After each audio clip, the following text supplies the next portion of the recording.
Hi, and welcome to my virtual back to school night presentation for marketing. My name is Lindsay Richmond, and I've been teaching in Rutherford High School for 17 years.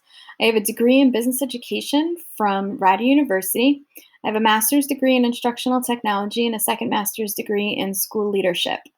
Um, Throughout my course in Rutherford, I have taught many classes from fundamentals to web page design.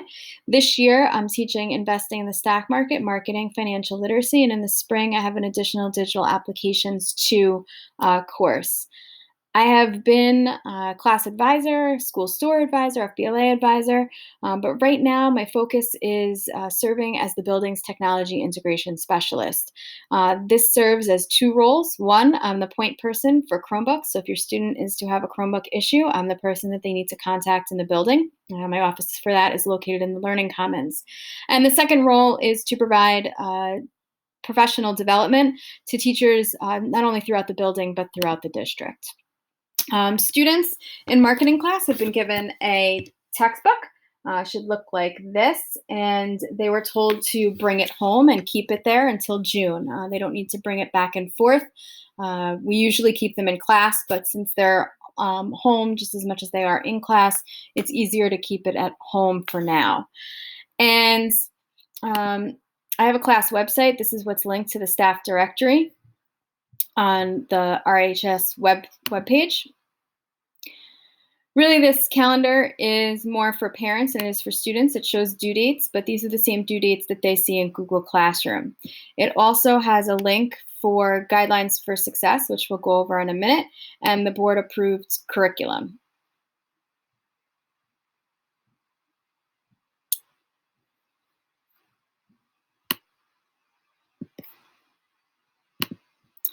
The curriculum serves as a course overview. I'm going to quickly take you through some of the major topics that we discuss. We spend almost the whole first month defining marketing and the principles of marketing, marketing mix, market segmentation, and really get a big foundation for what the course is about.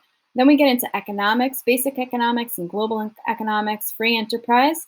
We jump into human resources and communication skills. We talk about promotion. We do a whole unit in the spring on advertising.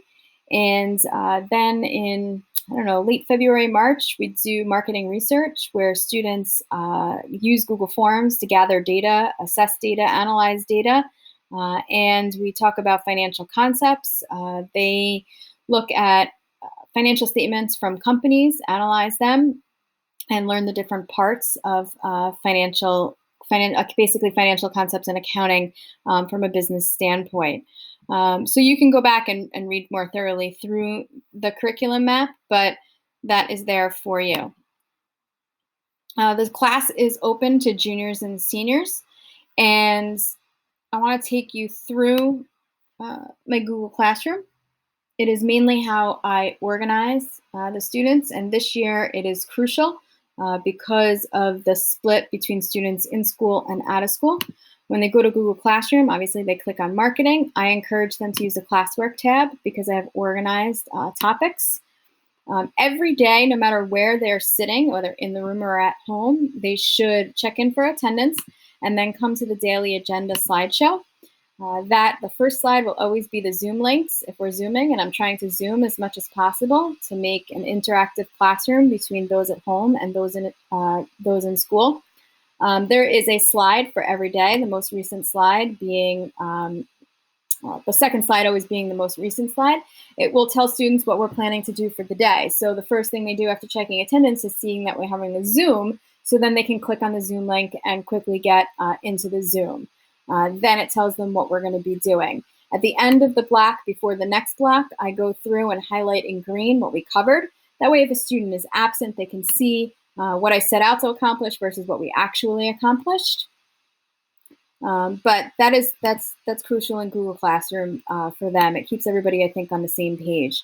Also, we have a notes section, a classwork work section, a vocabulary section, and an assessment section. We haven't had any assessments just yet, probably in another week or two towards the end of September. Hopefully your students brought the information home for you. on college credit. The course is accredited by Fairleigh Dickinson, so they have the opportunity before September 20th to purchase credit. And all they need to do is earn a C or better in the course, final grade in June, to earn that credit that they purchased in September. Daily class routine, I kind of just went over that. We're going to Zoom as much as possible. I'm going to use Pear Deck and Kahoot and other interactive activities. Classwork is basically assignments that we cover some content, and then they do an assignment in Google Classroom. Anything they do for me, they should assume that it's going to be graded. And for example, if we're studying mission statements, I might have them analyze the difference between Coke's mission statement and Pepsi's mission statement. Homework practices, they get 1 to 2 homework assignments a week, nothing more than 20 or 30 minutes.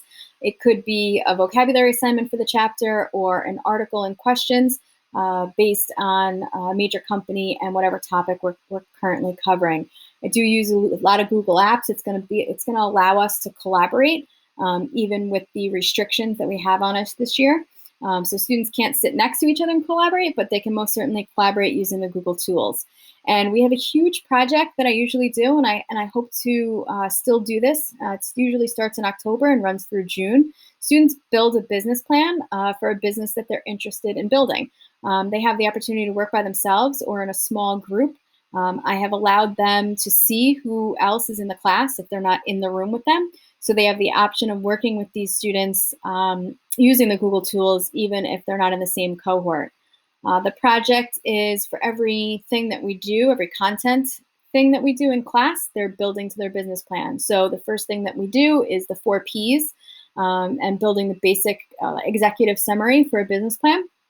And then, like when we do mission statements, we learn about them and then they add a mission statement. We learn about financial statements, they learn about financial statements, and then they create an income statement for their business plan. And when it's all said and done, it's about a 30-page, give or take, document that students are very proud of, and we present them. So there's 9 rubrics or 10 rubrics. So it's graded throughout the year. It's not all graded at the end.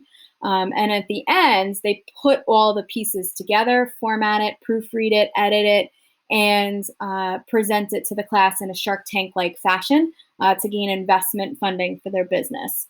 So I hope to be able to do that project this year with the students. Grading practices.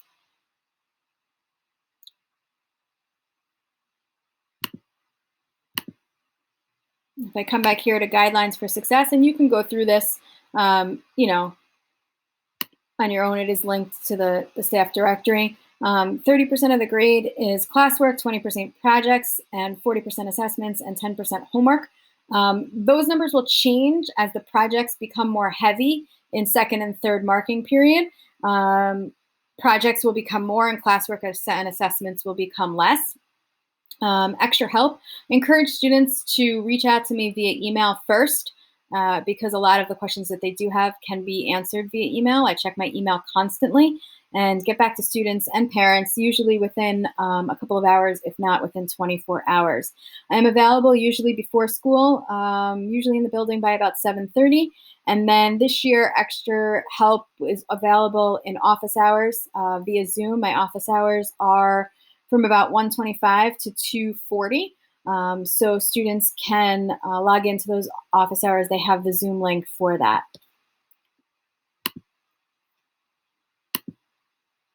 Okay. If you have any questions, feel free to reach out, lrichmond@rutherfordschools.org. Check out the class website and check the parent portal often. I input grades, several grades, usually a week. So you can see what's going on with how students are doing by logging into the parent portal. And as always, reach out via email, and I'll get back to you as soon as possible. Thank you.